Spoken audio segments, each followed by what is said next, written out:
Kamusta mga ka-tutorial? For today's video, tuturo ko po sa inyo yung open the eyes. So, para sa mga beginners, down, down, up, up, down, down, down, up, up, down.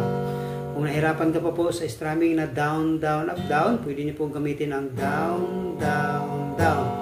Pag nasanay na po kayo sa down, down, lagyan niyo po ng down, up, up, up, down. Down, down, up, up, up, down. So, ganoon lang po.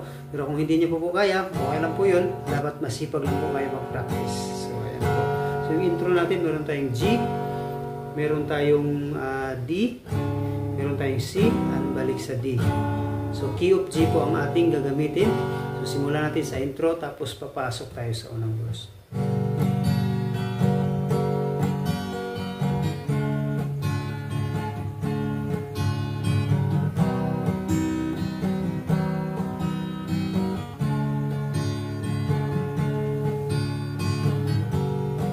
Start.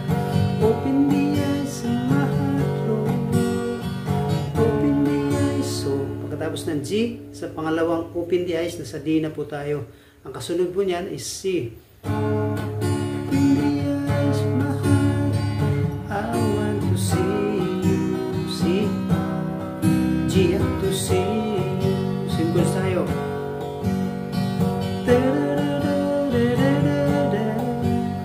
D.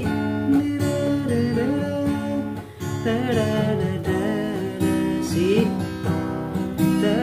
G. So, ganun lang siya kasimple. Ulitin natin.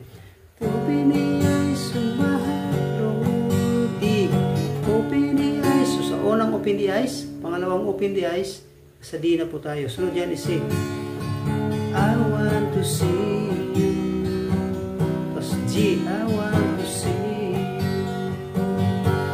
Pagkatapos mo niyan, papasok tayo sa chorus. To see you, da, da, da, da, da.